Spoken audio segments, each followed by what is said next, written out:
everybody, welcome back to Forza Horizon 4. We have another 10 vehicles running up the mountain this time around, trying to beat the Volkswagen IDR. It's been quite a tough benchmark, I'll be honest. Ever since it ran on its first outing, on the first episode, it has demolished everything by almost a second. So, let's see how they fare. And the slowest car of the day would be no surprise, really. It's a Fiat 695 Abarth. This is the Cupcar variant.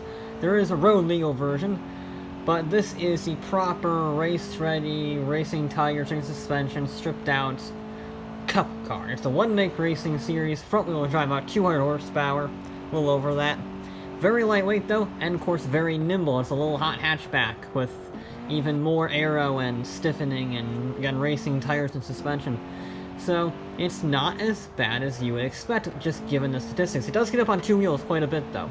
You saw it through there. It was not the happiest through the triple apex corner. Hit the curve on the inside and launched it up a little bit onto two wheels, but it is doing pretty well. More two-wheeled action there as he heads up across the gantry right now. He's at the crest, and now he's on the downhill. It's a bit rolly, and that makes sense. Very small, short, narrow, and tall, relative speaking, so he does have to watch out on the curbs a little bit. First vehicle to actually have a problem on the curbs.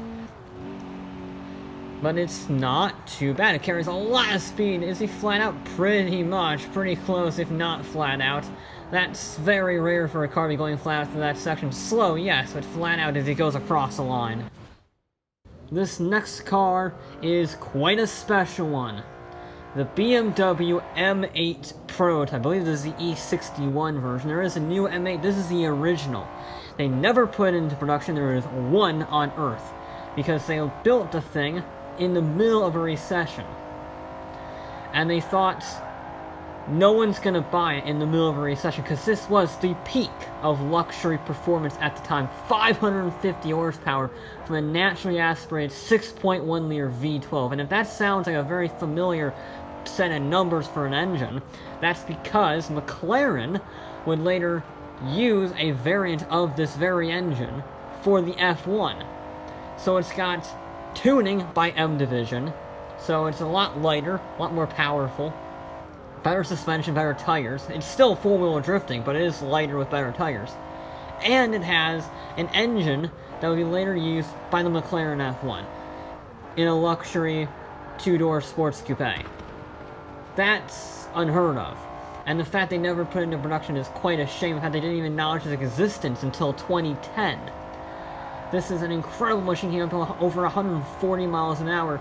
And while the handling, yes, the weight will drag it out wide, as seen there, it's not bad. It's not bad as you head around the final corner. That's some pretty decent speed for the weight and age of this thing. That's quite impressive. This is quite the legend. The Ford GT40 Mk II, the one that should have won Le Mans, driven by Ken Miles, famously or infamously, with the staged photo finish that resulted in Miles losing by just a few meters on the start line.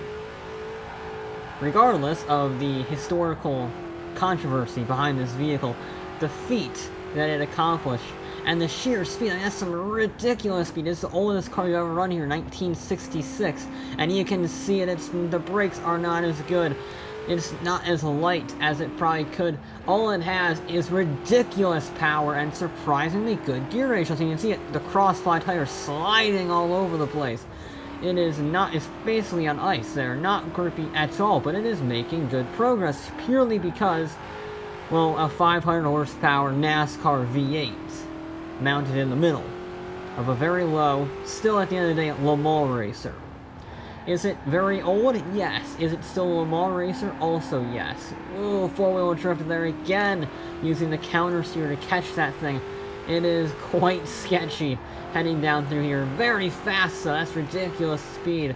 He never really goes out of third gear. Fourth gear is for 150 plus down the Mulsanne straight. One more corner to go. Big oversteer. Look at that slide. That was incredible across the line. And then we have this thing. Now everyone is going to be saying, why is an SUV here? Well, it's no ordinary SUV, fellas, okay? First off, it's a Bentley Bentayga, 550 horsepower, 6-liter W12 in this thing, oversteering like mad, I would add. It also is a very special Bentayga, whatever, because this is raced up at Pikes Peak and currently holds the class record for SUVs there. All-wheel drive, lightweight, stripped-out racing tires, better suspension. It is still a Bentayga at the heart of it, but it has been completely stripped out for Pikes Peak domination. This thing, surprisingly, is very good handling. It actually has a lot of turn. You can see it there, you clips the apex.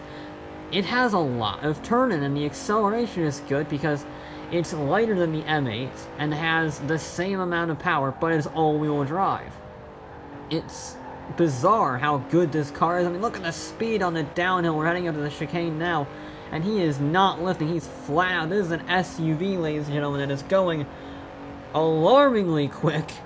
Whoa, bit of a four-wheel drift again. Listen to the four-wheel drifting cars today as we head across the bridge. One more corner to go. That's big speed. Downshift once, upshift, and we go across the line. And here we have a 911. Sort of. Although it might just be one of the most expensive 911s ever made, because this costs $1.8 million. It was designed originally by Porsche in the 1990s. However, with a big slide, you can tell that it's not exactly stock. No. This was tuned up, rebuilt by Williams and Singer. So this has the legendary 911 pedigree resto mods, or restoration, however you want to call it, of Singer, mixed with the sort of F1 competitive team of Williams. That's a pretty serious combo. It's one of the ultimate 911s. It is the modern interpretation of the ultimate air-cooled 911. That was the goal, and I think it succeeded. Redlining at nearly 11,000 RPM tends to do that, and it carries mega speed. The whole thing is made out of carbon fiber, makes almost 500 horsepower. So they took an already great car, lightened it, gave it a bit more power, a lot better suspension. The thing is a rocket ship through these corners. Look at that. That is fantastic. Just slithering all the way around with four-wheel drifts. That's a big drift. That's a big slide. He holds it nicely done as he goes across the line. Up next is quite interesting, another 90s car this, but it's not a retro mod. This is a purebred Super GT car. It had a terrible qualifying run. They just did not have the temperature in the tires. The grip was just not there. But the Supra Mark IV Super GT car, the famous Castrol Supra, is certainly warmed up now and is flying up here. This has almost 600 horsepower, weighs less than 3,000 pounds, and is a fully fledged GT racing car. Japanese Super GTs are some of the fastest touring cars, almost, sports cars in motorsports.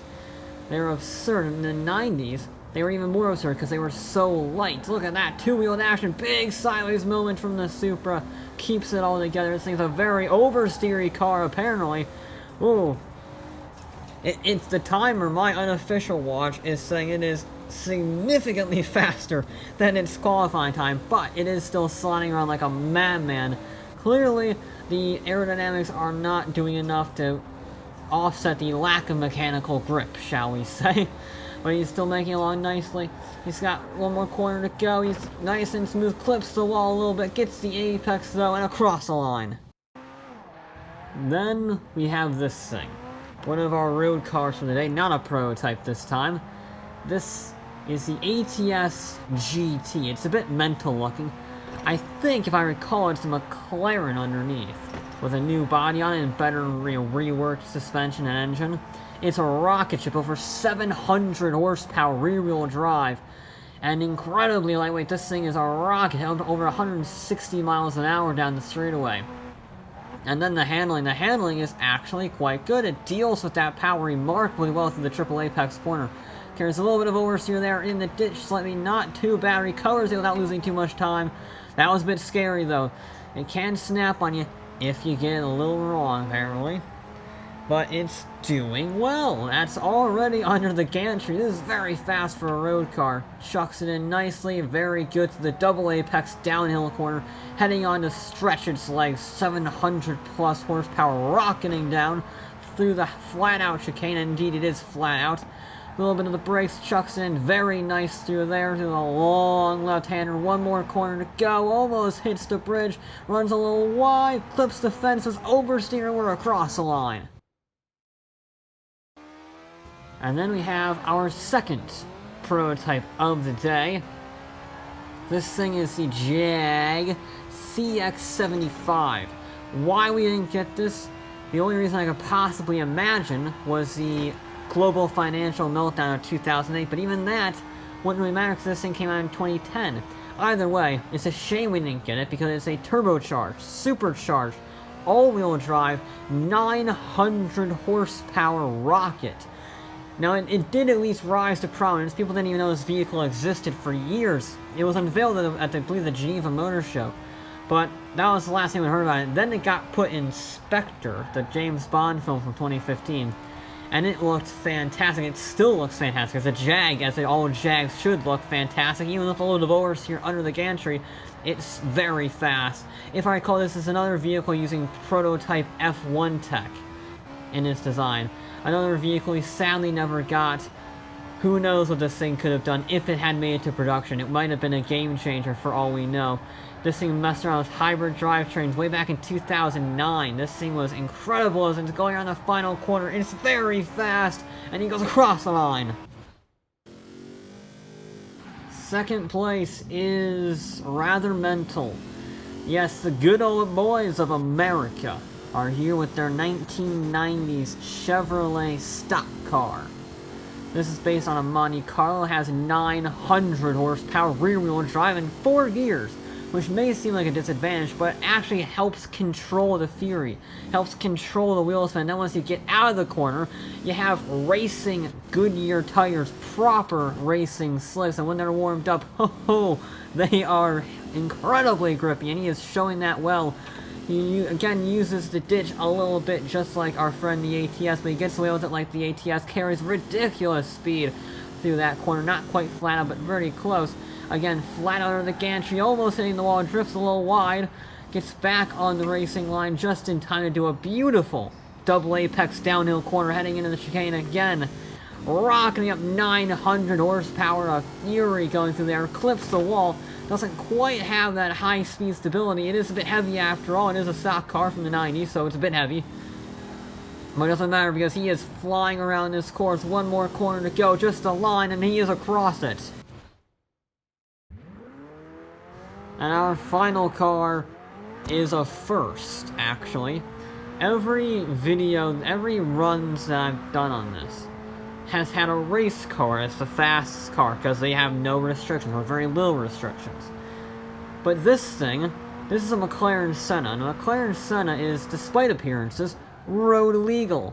I know, it might be the most extreme road legal car on the planet, and that says a lot with the aerial atom, but this thing was so focused to aerodynamics. It's incredible. Every single molecule of metal and carbon fiber and aluminum has been sculpted to maximize downforce. That's why the wing is inverted. That's why there's flaps on the front. It's already on the downhill. This thing is absolutely flying. Jesus Christ, look at the speed through there. Third gear through that downhill double corner. That's absurdly fast.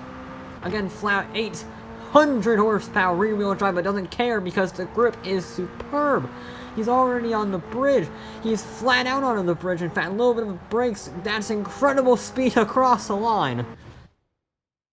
And with the absolutely ballistic run from that McLaren in the bag, it becomes the fastest road car we've ever had by miles.